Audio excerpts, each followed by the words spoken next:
Okay, welcome to Bryan Kohberger discussing the genetic genealogy, investigative DNA techniques that were being used, part two, because I was just playing something from 2020 and that was a no-no. I apologize, 2020. So I'll just wait to see if you guys are going to be hopping in here. Let's see. Let me see what I can do. Ooh. Let's see. See if I can bring you guys back who were in cast 4. Oh, here. Ready? Let's see. Hi, awesome. We're just holding up for a minute, waiting for people hopefully to get back in here. All right, sorry about that, guys. My bad. Let's see. All right, so welcome everybody who is just joining us or who is coming back in. This was a live stream that we are just now continuing because I played a little bit from 2020 and they didn't like that. And so that live stream was ended. Let me just see if I can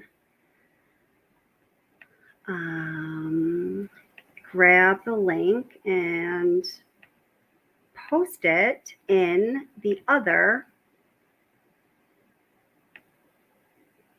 chat. Okay, hold up just a minute because I am, let's see, not a good multitasker. Get shareable link, post in the other chat. Let's see. Here you go. There we go. All right, let's see. And see if I can put the thumbnail back on here so people will know where to go. Upload a thumbnail. Download. Okay. All right, so that's the best I can do, I think. Okay, so welcome back. We have been talking about the investigative genealogy process that was used in the Bryan Kohberger case. One of my live streams was just ended. Oh, I see most of you had been there, so welcome back, everybody. Come on in. Sometimes I do bad things. Thank you for letting me know what was going on. Thank you guys for coming back. I'm glad that you came over here. So here, I'll put the link for panel in the chat right there.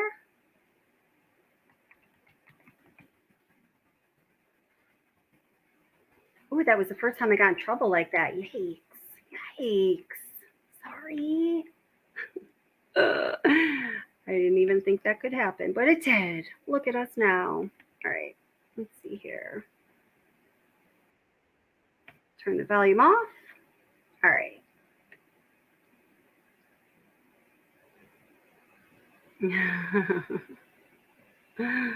All right, there you guys go. I know, I never seen that happen either. Dang. I get 2020 is serious. I was just trying to, I wanted you guys to hear that little excerpt when Cece Moore was talking because I just thought it was important. I think it's important to hear from her because she is one of the foremost experts in investigative genetic genealogy. So I think anything that we can hear from her is very valuable. So yeah, it's fair use. Yeah, I was thinking could be fair use. I didn't play the whole thing, but it's all good. It's all right. It's all good. What can you do? You know, it's like I'm a slave to the rules of YouTube and the limitations of StreamYard. What can I say? Let's see. All right. So, thank you, Joan. Thank you. And hey, I'm sorry your son went back to school. I know that's hard on a mama's heart. Yeah, you're my girl. We'll get you through it. I know. I haven't seen it happen either, huh? I know, man. They're like watching. I feel watched. I know, right? Double R. So yeah. So let's see. I think we can hear. We can find other ways to hear Cece Moore speak. It's all good. We don't need you. You don't need to do 2020. CC more.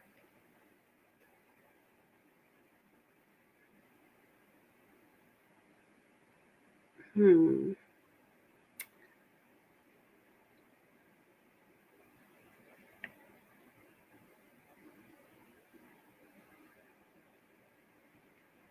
I'm going to play this because CNN doesn't do this to me, or at least they usually don't. CNN, don't start now. All right, here we go. Inappropriate comments. I see you backstage. It says device is not connected. Or I bring you up. I think. I don't know about, I like the name, but don't do anything crazy. All right.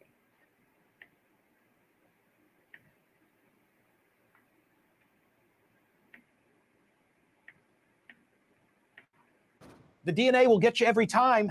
It's how the suspect in the mid-November stabbing deaths of 4 Idaho students was finally tracked down and arrested. That's what we learned when the affidavit of probable cause was unsealed in Idaho court this week. Investigators had found a leather knife sheath on the bed of one of the victims. They found a DNA sample on the button of the sheath. This and the cell phone records tracing his whereabouts capped the many weeks-long investigation that included narrowing down which white Hyundai Elantra had been captured on videos in the neighborhood of the house where the killings took place. A Washington State University officer then located a 2015 white Hyundai Elantra in an apartment complex parking lot. The owner's driver's license information and photograph were consistent with a surviving roommate's description of the masked suspect's height and build and bushy eyebrows. Additionally, 5 days after the murders, the suspect had obtained a new license plate for his car. The car was located at the suspect's family residence in Albrightsville, Pennsylvania. CNN has reported he was under surveillance and he was seen cleaning his car inside and out using surgical gloves and depositing trash in the wee hours in a neighbor's garbage can. On December 27, Pennsylvania law enforcement discovered that trash and sent it to the Idaho State Lab for DNA testing. The very next day, the lab was able to match a DNA profile obtained from the trash as all but assured as being from the biological father to a person whose DNA was found on the knife sheath. As the document states, at least 99.9998% of the male population would be expected to be excluded from the possibility of being the suspect's biological father. Joining me now is CC Moore, head of genetic genealogy services for Parabon Nanolabs Law Enforcement Unit, which has made more than 200 successful identifications of violent criminals. She's not worked the Idaho case. I just want to say the inappropriate comments, it still says device not connected. So I'm not choosing to not bring you up. I'm not sure what the deal is, but I'm just getting like an error message on my side. So I just want to let you know that. She stars in the documentary series, The Genetic Detective, now streaming on ABC, and she has worked on all 10 seasons of the PBS television documentary series Finding Your Roots with Henry Louis Gates Jr. CC, thank you for being here. What does this mean? Single source of male DNA, which I'm reading from the affidavit. It means there were no other DNA detected on that, meaning sometimes you can have a mixture. You can have multiple people's DNA. You want to have single source DNA if at all possible, because that really just ties that one person to that item. Now, it was likely that this was touch DNA. Certainly it's possible there was blood. They didn't tell us what type of DNA, but most likely it was touch DNA. And that would typically be just a few skin cells. This might have been a very small amount of DNA, but because of today's technological advances, we can detect even the tiniest bit of DNA. How reliable is touch DNA if it is skin cells in comparison to, say, blood? It's a great question. It is more transferable. So of course you would like to have blood, you would like to have semen or saliva, and they might, they haven't shown all their cards. We don't know all that they have.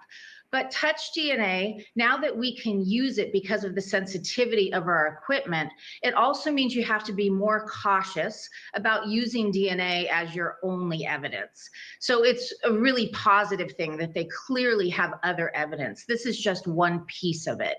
We have seen DNA, touch DNA transfer in other cases. Of course, it's fairly rare, but it is something that you have to be aware of and make sure that there are other aspects of the case also pointing at the same person. Cece, good news, I guess. It's hard to commit murder without leaving something behind.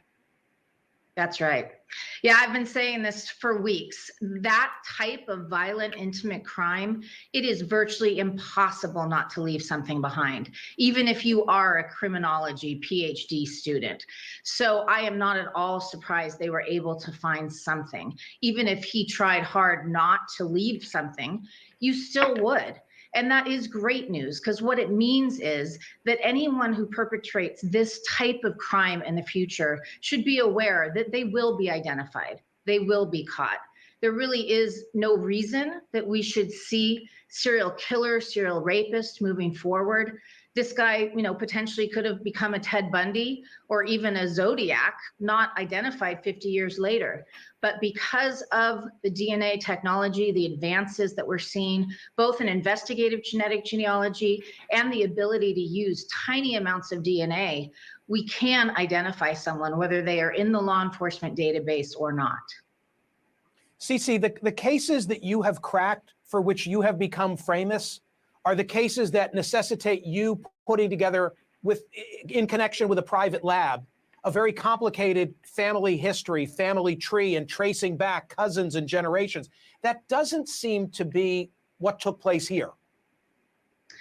Well, I don't think we can reach that conclusion yet. Investigative genetic genealogy is simply a tip. It's a lead generator. It should never be used as evidence against a suspect. And so it is proper that it would have been left out of the affidavit, in my opinion, because it should not form the basis of an arrest warrant. And so even though they didn't put it in there, I don't think we can rule it out. We don't know whether it was what initially identified him as a person of interest, and then they looked more closely at that tip about the car, or it could have gone the other way, where they identified him through that tip about the car, and at the same time they were working on the genetic genealogy and may have built his family tree to see if it was consistent with what they were seeing. I have done that in some cases. If there are persons of interest, you can very quickly rule them out or potentially not be able to exclude them, which is what would have happened in this case. Maybe they could have connected him to one or more of those matches, maybe a second, third, fourth cousin, and said, look, this is somebody who is a strong person of interest. So I think there's still a lot for us to learn on what happened here. I do think it is highly likely that an advanced private outside lab was used, at least somehow in this case. We've all been hearing whispers of this. There's been lots of leaks that investigative genetic genealogy was used. So I do think that they were at least trying to, or in the process of doing so. And you make a great point. They of course don't have to put in this affidavit of probable cause. They, the prosecutors, all that they have. Cece Moore, that was tremendous. I thank you as always. Thank you very much, Cece Moore, and thank you very much. We do a deep CCN dive into the mannerisms, behavior. Not being ABC. So for those of you that maybe weren't here when we were playing some of the court TV hearing replays, there was something that stunned many of us. Let's see, was this the spot or I got right? When the judge said this. It's going to have an impact on the method of cross-examination. As a right here. preliminary matter, it's probably going to result in a motion to suppress based on an improper search and privacy rights. So we're going to have pre-trial investigation. Whose rights could be violated? Mr. Kohberger's rights, but Janet. Yes, the judge for the State versus Bryan Kohberger case did just ask whose rights would be violated there, to which the defense attorney had to respond, Mr. Kohberger's. And Richie, awesome. Nice to see him. Has been a member for 1 month. Richie is 1 month old. Woo, woo. Nice to have you as part of the family, Richie. I'm glad you're here. So let me just play that again for you guys. The defense attorney is talking. She's been talking for a while, all things having to do with the investigative genealogy methodology. And then the method of cross-examination. As a preliminary matter, it's probably going to result in a motion to suppress based on an improper search and privacy rights. So we're going to have a pre-trial investigation. Whose rights could be violated? Mr. Kohberger's rights, but Jack. And once again, yes, he did just ask whose rights would be violated there, to which the defense had to respond, Mr. Kohberger's. And there's just 2 minutes left of this little video here. I think it's the court TV analysts who are going to be commenting on what they just heard. Let's see if they mention it. They probably don't, but let's just play this out. We can't make a decision about who until we know what the raw data is and what it says. Sure. Right? Well, I don't want to get into it. Dante, I want to bring you in really quickly. We're listening to the arguments made. I mean, talking about sample switching, contamination, privacy. Defense counsel is saying we need information or we cannot effectively represent our client. I mean, it's a valid argument. Yes, and there's big picture, let's go. There's two things when evidence comes in, it has to be reliable and it has to be gathered in a legal way. What they're saying is we don't know if it's reliable because we don't know the background testing and how they got this sample. And we also don't know if it was gathered in a legal way because the policemen have checked databases that they shouldn't have access to. And if either of those are true, then that DNA should come out. Yeah, I mean, the judge just said, let's just pretend the FBI did go around the rules. What kind of impact would that have? And then the attorney just said, yeah, we're going to do a motion to suppress, improper search, privacy. I mean, this is a big deal. Yes. You always hear the phrase is fruit of the poisonous tree. Exactly. Once someone does something illegal, everything that came after that. So if they looked in these databases and they weren't supposed to, whatever evidence they got from that search is out. Anything that comes after that illegal motion is gone. And so that could impact the DNA evidence. What do you think the judge is going to do? There's a lot missing here from what I'm hearing in her argument. There's a lot missing. Some of the research, the initial tests that were done, I don't know if you can truly authenticate this evidence. So the judge is really going to have to push the prosecution to say, what did you use? And if they can't show that, then he may have no choice but to throw it. I mean, yeah, the defense is going all on procedure here, on legal procedure. And guys, legal procedure is a thing and it has to be a thing. If we want our justice system to hold under its own weight, then legal procedure has to be a thing. And clearly that is what the defense is going towards. So what does that mean? It seems that the defense has been going towards legal procedural matters from the beginning up until, well, the hearings from this last week. So does that mean that they don't have anything to present, any arguments to put forth on any basis other than procedural arguments, meaning nothing that is substantial or material as to the crime as it was committed by Bryan Kohberger or whoever committed this crime? We just don't know. But I just feel as we are privy to these pre-trial hearings and everything that's going down, it's turning out to be just a little bit of a shit show. And that is not what we want for our justice system. Oh, boy.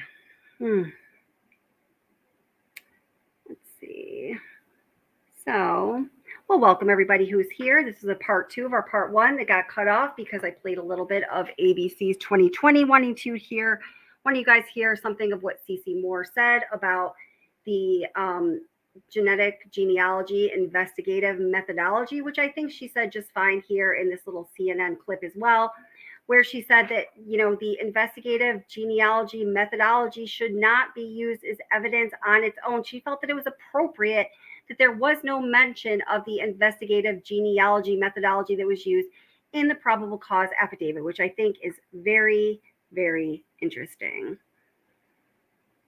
Oh, man. Mike says the DNA will be but a tiny piece of the puzzle that buries BK. Well, that might be the case, but if they did use that investigative genealogy process improperly, as the commentator in court TV just said, it could it could theoretically throw out the whole case. Everything that I know about the justice system, and I am not a justice system expert, but everything I know or have watched or have observed going down in the justice system says that is a possibility if it was truly improperly utilized.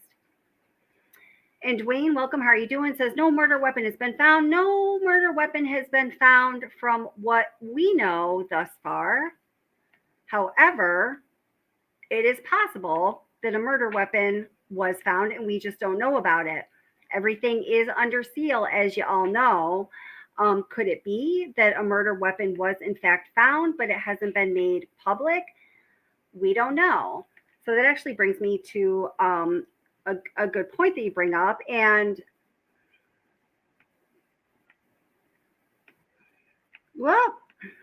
I'm going to bring into the stream some information that we know about Bryan Kohberger's driving route. It's a video that I uploaded, I don't know, a little while back, and where the murder weapon and other pieces of evidence could actually be located.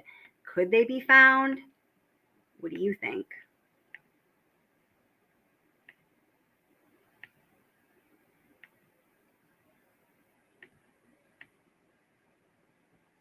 Thanks for taking time to watch this video. Please click like and subscribe and hit the bell for future notifications.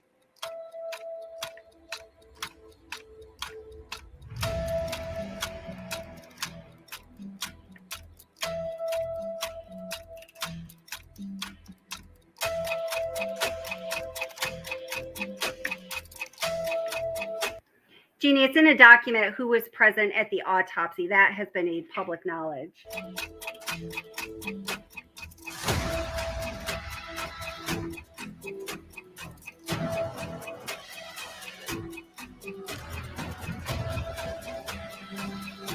Well, good morning, Eva. Bryan Kohberger's attorneys say his alibi will prove not exactly where he was the night of the murders, but where he was not, the crime scene.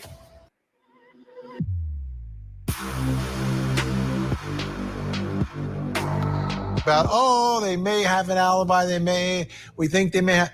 No. Today they file an actual alibi.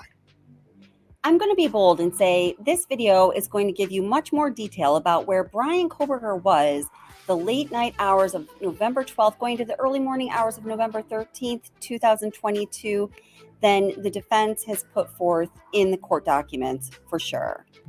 We're going to follow Mr. Kohberger to some places I don't think any of y'all have gone before. Just wait. So let's talk about what we know and the big questions that still remain, including, is his so-called alibi even possible? Bryan Kohberger's defense team, in a court document dated August 2nd, 2023, put forth the most explicit alibi that has been given for Bryan Kohberger. And don't hold on to your hat or anything. It is not too overwhelming. The document says Mr. Kohberger had a long habit of going for drives alone. Often he would go for drives at night. He did so on late November 12th and into November 13th, 2022. Mr. Kohberger is not claiming to be at a specific location at a specific time.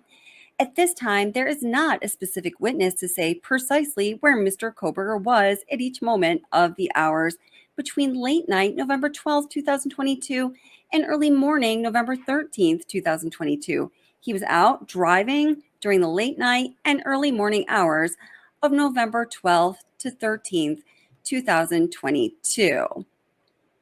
Towards the end of the document, the defense sums up his alibi, saying Mr. Kohberger was out driving alone. Corroborating evidence may come from cross-examination of state's witness. Corroborating evidence may come from presentation of defense experts. So let's take a look at this idea that the defense puts forth that Bryan Kohberger had a habit of driving around aimlessly in the middle of the night, but he was not at 1122 King Road. Let's take a look at that compared with what the cell phone evidence tells us. And the cell phone evidence, just the cell phone evidence that we know right now in this case, is very, very revealing. So let's take a look at the cell phone movements before and after the tragedy.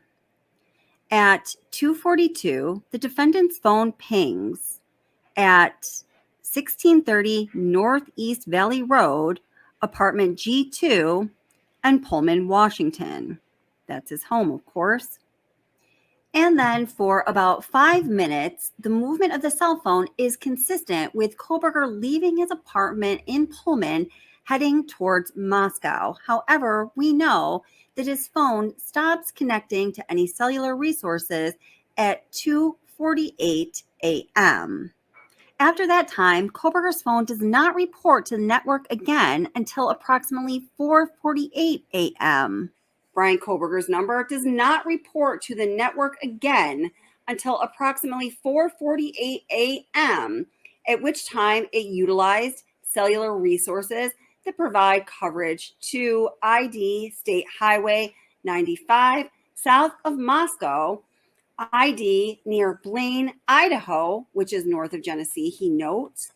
Between 4:50 a.m. and 5:26 a.m., the phone utilizes cellular resources that are consistent with the number of Bryan Kohberger traveling south. The ID is State Highway 95 to Genesee, Idaho, then traveling west towards Uniontown, Idaho, and then north back into Pullman.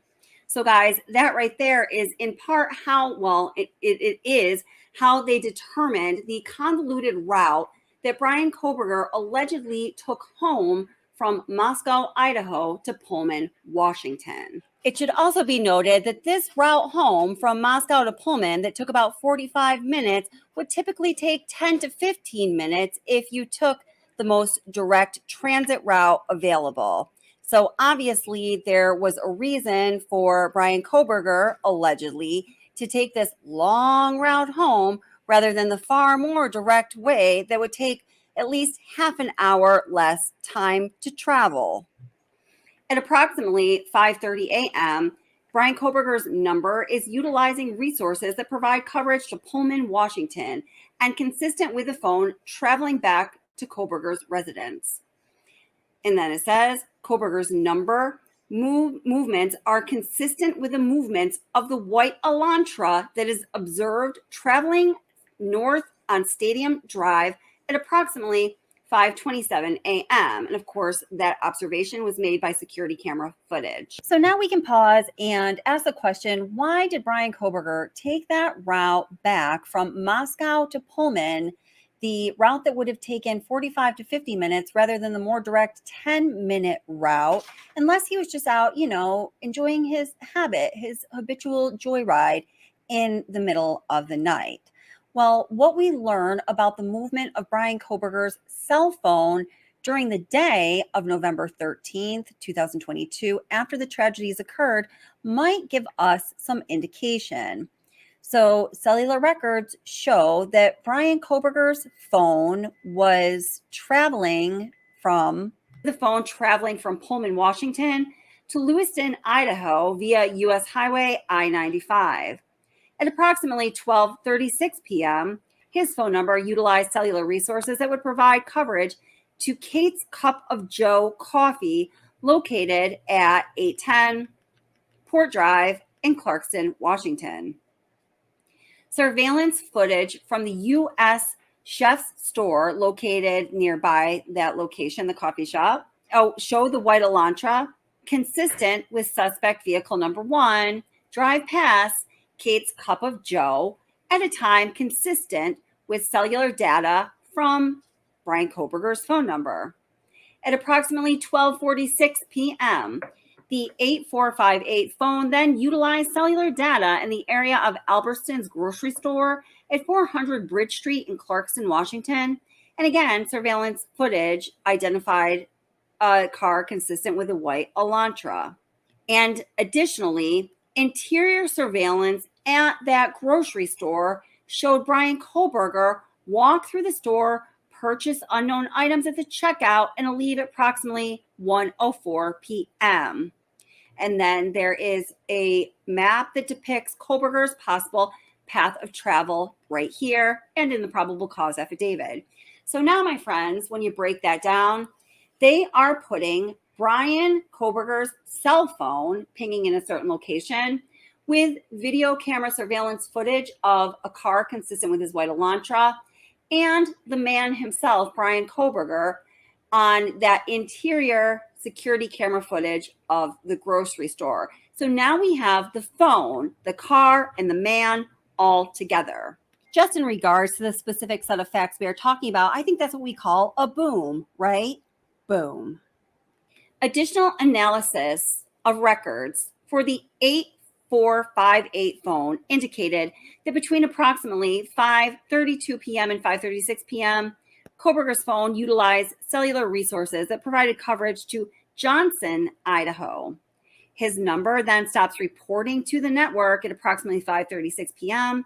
to 8:30 p.m., and that's consistent with the phone being in the area that his phone traveled in the hours immediately following the suspected time the homicides occurred. So now what's happening is they are putting Bryan Kohberger in a location earlier in the evening on November 13th, 2022, with his phone turned off for a couple hours, that is the same location that went along that convoluted route that Bryan Kohberger took home from Moscow, Idaho to Pullman, Washington in the early morning hours of November 13th after the quadruple homicides. So what exactly was Bryan Kohberger doing there in that exact same location for a couple hours with his phone turned off? This is definitely a very interesting place to go for a joyride in the middle of the night. And then again, the next day, the early evening, just a few hours after, with both of these joyriding events bookending a horrific tragedy that occurred less than 10 miles away from his home. Pretty curious, don't you think? So this area that Bryan Kohberger drove through from Moscow back to Pullman, that convoluted 45 to 50 minute route rather than the direct 10-minute route, is the same place where his phone turned off for 3 hours from 5:36 p.m. the evening of November 13th for approximately 3 hours. It goes through what's known as the Lewiston-Clarkston Valley. And guys, this terrain is truly ranging and at times raw, and it really does go through the middle of nowhere. I mean, if you were looking for a place to lose evidence or a weapon that could connect you to an atrocious crime that was just committed, this just might be the place to do it. So let's take a look at this area that Kohberger drove through on his way back from Moscow to Pullman while he was joyriding, apparently, the 12th going into the 13th, and then that same area where his phone turned off for 3 hours the evening of the 13th, later in that day after those atrocities were committed. Police say cell phone records show the suspect traveled roughly 35 miles away from Pullman hours after the students were killed, along Highway 195 to Clarkston, Washington. Unnerving for people who live in the small riverside communities of Clarkston and Lewiston, Idaho, about 30 minutes away from Moscow. Yeah, it's just bizarre. I can't believe it so soon after the murder. It just kind of wonder what he was doing down here. We've learned some of Kohberger's activities while he was in the Lewiston-Clarkston area around 12:36 on November 13th. Investigators report his phone used cell resources near Kate's Cup of Joe on Port Drive in Clarkston. Employees at the coffee stand didn't want to comment on the case, but we do know from the affidavit, investigators were able to pull surveillance video from the neighboring chef store that show a white Elantra in this area around that time. And I want to provide some context. This area is just across the street from a popular Walmart. So this street, Port Drive, it's a busy one. About 10 minutes later, 12:46, the phone pinged a couple blocks away near Albertsons on Bridge Street. The affidavit says security video shows the suspect getting out of the white Elantra, walking inside the store, and making an unknown purchase. He left 4 minutes after 1 p.m. Who knows what else he was up to? They might put this whole thing together and there might be all kinds of other stuff he's accused of on the way. That same phone pinged near Johnson, Idaho just after 5:30 that evening. The phone stopped reporting to the network from 5:36 to 8:30 p.m. The suspect's phone connected to a cell tower servicing the Moscow area on November 14th, but investigators don't believe the phone was in Moscow at that time. The phone didn't connect to any towers in Moscow since then. It's definitely freaky. I mean, it's concerning just because, I don't know, it seems like they were, I mean, I understand they were trying to build their case against him or whatever, but it's freaky that he was able to get so far to the other side of the country. To give y'all a really good idea of what it would be like traveling along the roads that were traveled by the suspect from Moscow to Pullman, this person from the channel, The Grass-Fed Homestead, has this video road trip to north central Idaho, Moscow, and Lewiston. So this is half the trip from Moscow to Pullman via the convoluted route that Bryan Kohberger allegedly took from Moscow back to Pullman after the tragedies occurred. So you're going to get an idea of what these roads are like. A link to this video and this channel are in the description. And thank you so much, The Grass-Fed Homestead. Idaho side of the border is... But no thank you, ABC and Disney, apparently. Sorry, just had to say that. Moscow, Idaho, home of the University of Idaho. So it's a big college town. Just on the Washington side of the border is Pullman, Washington, home of Washington State University, another big college town. That also happens to be where Willow is getting her veterinarian care. I'm hoping to get some good shots of the town, but it's so foggy, I'm not sure how it's going to come out. So I may have to cut to some B-roll. The B-roll footage is footage I filmed about 4 years ago when I was passing through here with little buddy when he was probably about 4 at the time.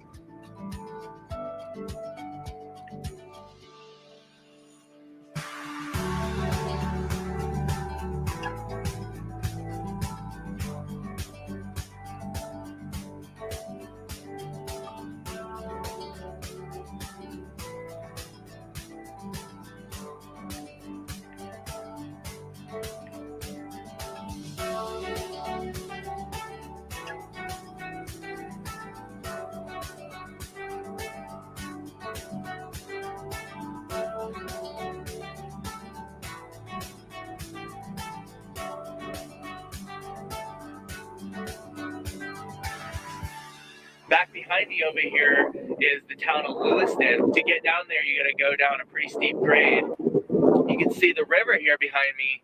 I know the sun angle's terrible right now because the sun's behind me, but it's the only way I can show you the town behind me. The river that you see here behind me is actually the river that Lewis and Clark came through on the expedition. So this river's running west, but there's another river that's runs south off of that called the Snake River. And back in 2011, when little buddy was about 7 months old, he and I took a boat trip down that river.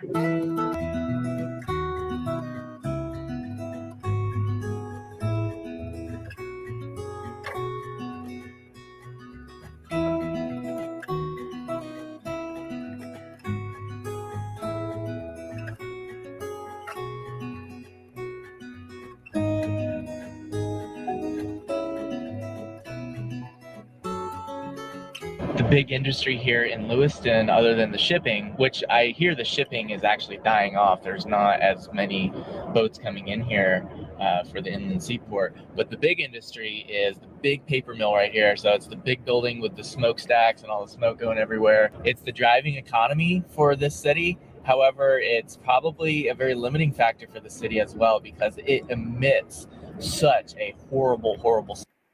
I just have to stop. Jeannie says, what's the obsession? Why do you go so far his way? Could he not cut straight across?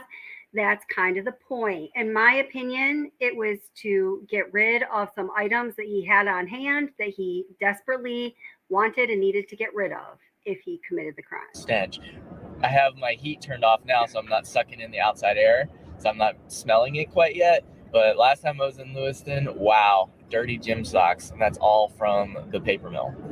So I'm betting that keeps a lot of people away, and a lot of people that are thinking about moving to this area, they just keep on going when they smell the fragrance of this town. Regarding the weather changes between the areas I've been in, we started, it was at 29 degrees. when I got just south of Moscow, it was 20 degrees. And now down here at a much lower elevation in the Lewiston area, the temperature is now up to 33 degrees, which again, for our European viewers would be just over 0 degrees Celsius.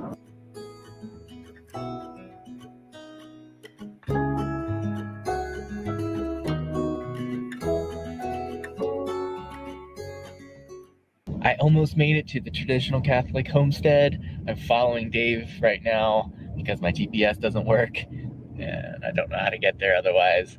So I'm following him in the rest of the way. We'll be there momentarily. It is just like a sea of snow out here.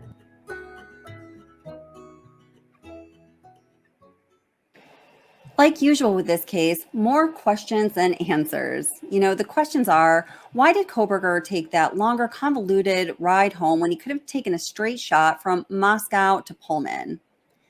Is what we know based on Kohberger's location from locating his cell phone through cell phone tower triangulation and other means, including security camera footage, is that consistent with Kohberger's alibi that he enjoys driving around in the middle of the night? And that's what he was doing on the evening of November 12th going into November 13th, but was not at 1122 King Road. All right, everybody. So that was the route that he took as he drove from Moscow to Pullman. If he did indeed, well, we do know that he did probably take that drive while he was out joyriding or when he was fleeing the scene of a crime. All right. So I think I'm going to end there. So hi, everybody. So for those of you, I'm going to take that down, who are with us still, thank you for being here. For those of you who came over from the part 1, thank you so much. And if you're just catching this as a part 2, if the part 1 is still posted, definitely go catch that. Oh my gosh. Thank you so much, ABC/Disney.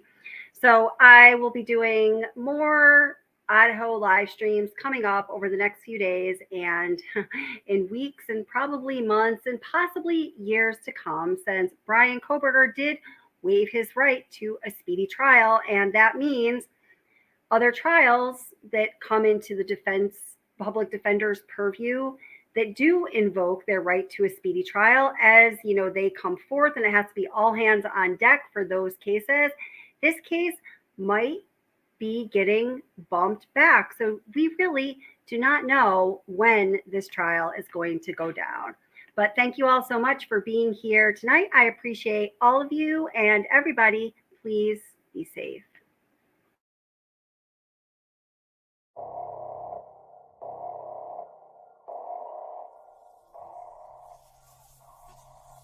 There are more answers than you know.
found each had multiple stab wounds. Some had defensive wounds, showing they fought with the attacker. And there was no sexual assault. County Coroner Kathy Mabbutt is describing the murders as personal.